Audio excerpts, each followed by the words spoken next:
Page 404, we are going to be doing some review here. And actually, we're going to just be doing lessons 7.1 through 7.5 on this video. A couple other sections we didn't get to here. So in section 1 talks about likelihood and probability. So probability is how likely something's going to happen.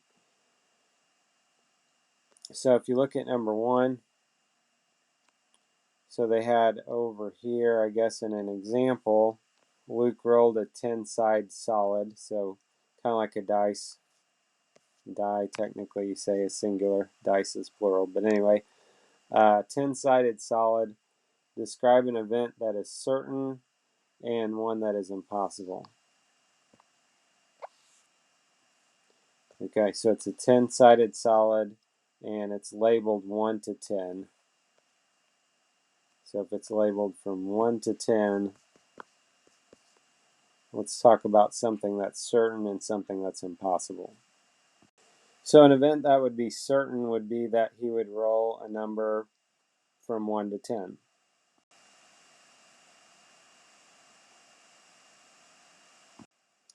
And one example of something that would be impossible would be that he would roll the number 11 or higher. And we know that's the case because there are no numbers that are 11 or higher on the 10-sided solid that he's rolling. Number 2, a spinner with 8 equal size sections is used for a game.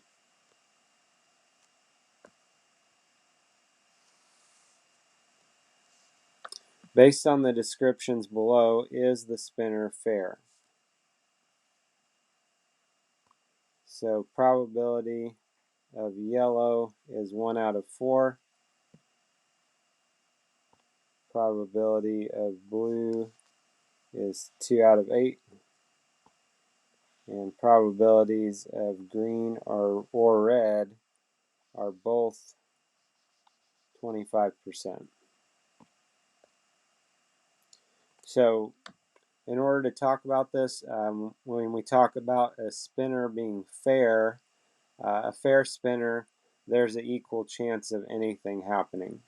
If there's the same chance of everything happening, it's a fair spinner. If there's different chances of different things, then it is not fair. So as we look at these, we see really 3 different things. We see 1 out of 4, 2 out of 8, and we see 25%. But all 3 of these are equivalent to each other. 1/4 is equal to 2/8, which is equal to 25%. Okay, 2/8 reduces to 1/4. You might know 25% is the same as 1/4, or 1/4 is the same as 25%. So we would say that this is a fair spinner then. So we could say yes, the spinner is fair because all options have the same probability. Section 2 is on theoretical probability. And theoretical probability is how likely we think something is going to be, or how often we think it's going to happen. So for example, over here they have numbers 1 to 5 are written on slips of paper placed in a bucket. What's the theoretical probability of drawing a 2? Well, there's 1 slip of paper that has a 2 on it.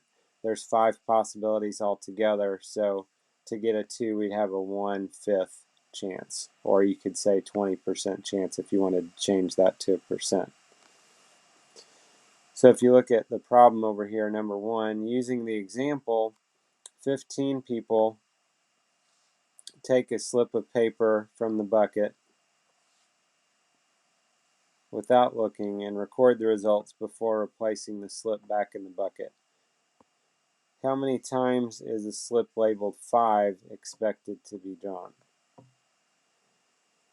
So first of all, we can look at the chance of getting a 5.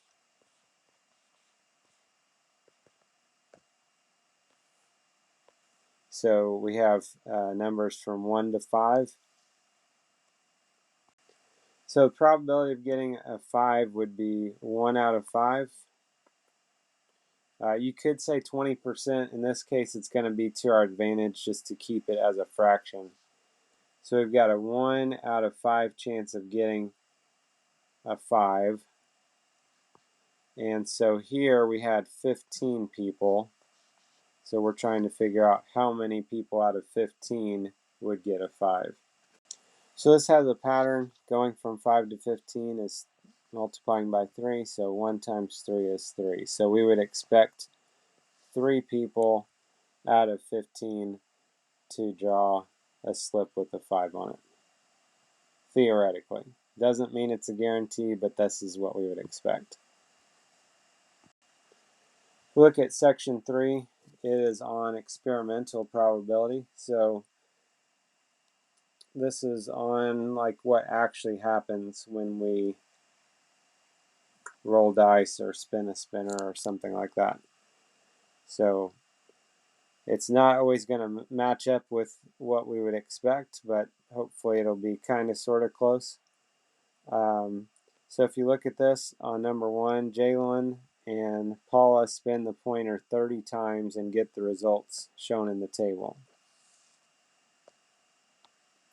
So the question is, what is the theoretical probability of the pointer landing on the number 2? Now this is still theoretical at this point. So at this point, I really don't care what's in this table. I don't need what's in the table to answer this question. This is theoretical probability. So if you look at the spinner, there's 1, 2 on the spinner, and there are 4 equal sections. So theoretical probability of getting a 2 would be 1/4, or you could say 25% if you wanted.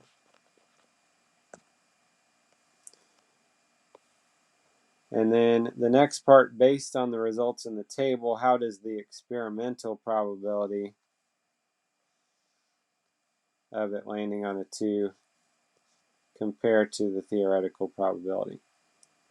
So what we're going to do is look at how many times they spun a 2. And they split it up. We don't really need it split up, but they split up to so we can see how many times each of them spun a 2. So 1 spun a 2 8 times, 1 spun a 2 5 times, so that's a total of 13. So back in the beginning of the problem, they told us that they spun the pointer 30 times, of which I guess we better make sure that did they each spin it 30 times or did they spin 30 times altogether? Just occurred to me. So for Jalen it was 8, 6, 9, and 7. So that's 14 plus 9 is 23 plus 7 is 30. So it looks like actually this is kind of misleading maybe. Yeah, they each spun 30 times, so it's 13 times that they got a 2 out of a total actually of 60 instead of the 30 like I was thinking initially. So if you divide this out, you should get something of around 0.217, which would be like 21.7%. Nearest percent, maybe 22%. So from that, we could say that the experimental probability is less than the theoretical probability, 21.7% versus 25%. Another way you could think of that is if you had theoretical was 1/4, you could think about if it was 1 out of 4, how many times out of 60 would we spin a 2? And that would be 15 times. We actually only spun a 2 13 times, which tells us in our experiment we did not get a 2 as much as we were maybe expecting.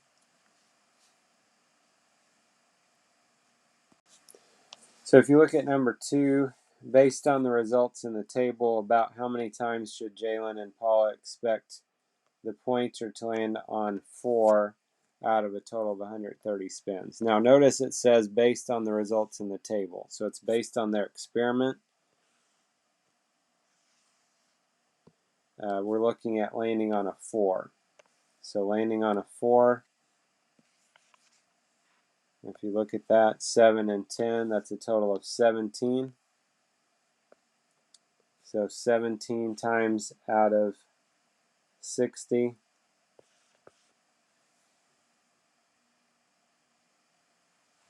And we're trying to find out how many out of 130. So neither of these patterns are the greatest to try and get this to work, but I'm just going to go with this one. If you do 130 divided by 60, basically is 2.16, and the 6 is repeating. Your calculator, the last digit's going to show up as a 7 just because it's rounding it off. And then just keeping that number in my calculator, I can just put times 17, depending if you have the TI calculator that we've normally been using. It'll say ANS times 17, but if you have it on the calculator on your computer or something, it'll work with that as well. So if we work that out, you should get like 36.83, and the 3 is repeating. We're not going to get a partial time where it lands on a 4, so we'll just round that, and we'll just say it's going to be about 37 times that it would land on a 4. Section 4 talks about probability models, and probability model, there's 2 pieces to it. It's a sample space, which is a list of all the possible outcomes, and the probability of each. So it's what are the possibilities, and then what's the probability of each of those happening. Okay, so they give us an example over here. They have this spinner, and they want us to develop a probability model, it says first. So probability model is all of this. So first we have to list out our sample space, which is white, blue, white, red, white, yellow. And then the probabilities of each of those. Probability of white, it's 3 out of 6, or you can reduce to a half. Probability of blue is 1 out of 6. Probability of red is 1 out of 6. And probability of yellow is 1 out of 6. And they just mention when you do a probability model, the sum of the probabilities, when you add those together, should equal 1. If it doesn't equal 1, then we made a mistake somewhere. So if you look at the practice, Abe has a different spinner. He also wants to develop a probability model. How will his probability model be the same as, and how will it be different from Jenna's model? So the same is that it's going to have still 6 different options in it. The differences are that there's only actually 2 options here. Some are repeated, but it's either going to be basically blue or white. So we've eliminated the red and yellow out of this. And then also the probabilities are going to be different. Probability of blue would be 1/2, probability of white would be 1/2. So they both have 6 things. There's not a whole lot of similarities beyond that, I guess you could say. If you look at number 2, Walter has a different spinner. What is the probability the pointer will land on a color that is not red?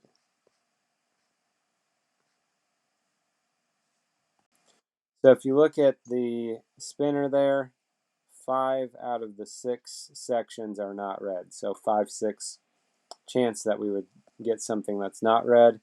Number 3, what is the sample space? So remember, sample space, we are just listing the options. And a lot of times the book did this as S equals, and then we do these braces.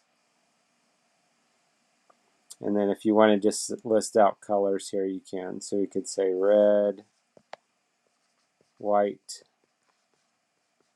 yellow, orange, blue. Since we don't have a ton of things, I'm going to list white twice. If there were like 100 things, I probably wouldn't list out 100 different options, but since there's only 6, it's not too big of a deal to list all those out. So that would be part of our probability model, would be that sample space we just did. And then the other part for number 4, this would be the other part of our probability model. If he spins the pointer 50 times, about how many times will it land on each color? So for red is a 1 out of 6.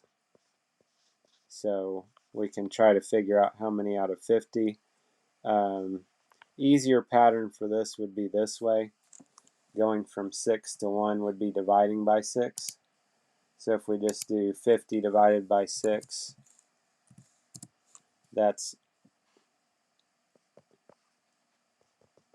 it's 8 1/3 basically, 8.3 repeating.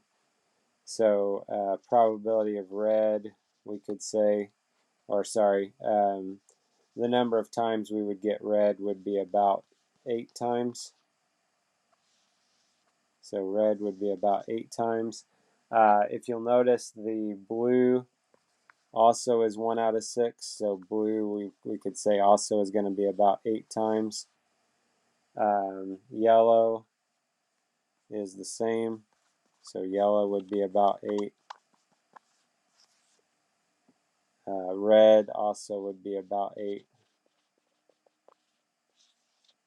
And then white is going to be the different one. And you might think, well, white, it's just going to be twice that amount. Close.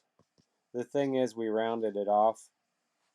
So white actually was, sorry, white was actually 2 out of 6, or you could reduce that to 1/3 if you want.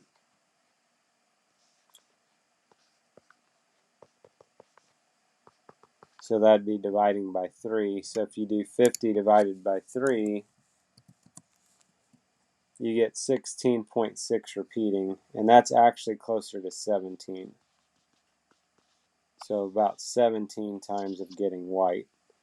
And then to check this, we could just try and add these together and see if they add up to 50 or if they add up almost to 50. We know 4 eighths is 32. 32 plus 17 is 49. So it's just a rounding issue here. It's pretty close to 50, so we're probably in good shape with that answer. Section 5 was on determining outcomes of compound events. So if you look at number 1, a basket contains a red, yellow, and green apple.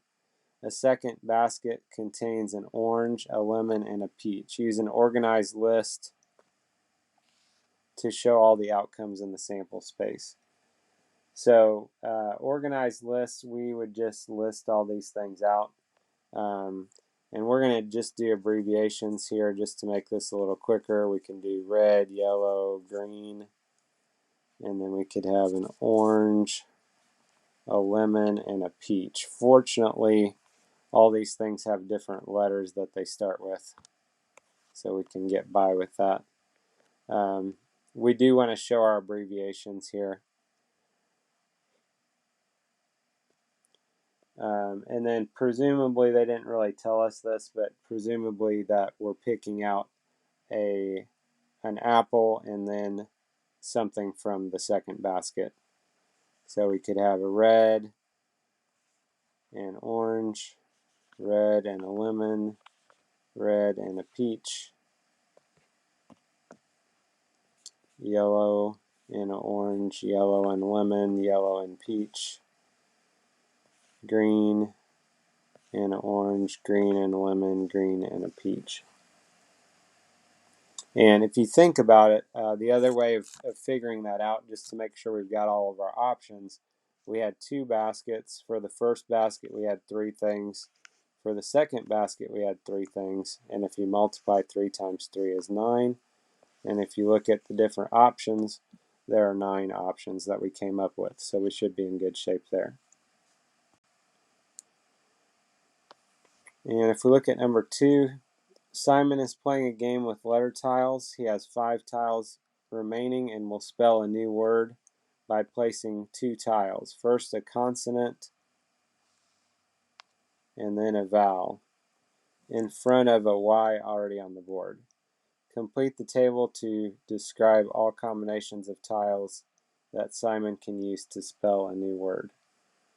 Okay, so this is kind of like a multiplication chart here, I guess we could say.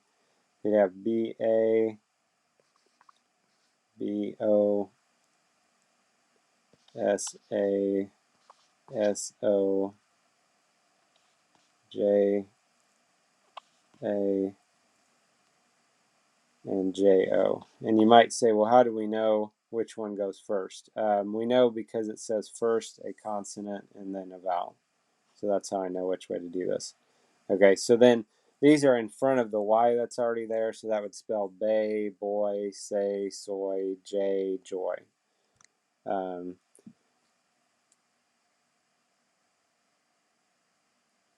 so that's basically it for that. So this gives you an idea of what we're looking at on lessons 7.1 through 7.5. Would be good to also do some practicing on some things on the Pearson Realize website just to get some more practice, as well as looking back at questions in your book or your workbook.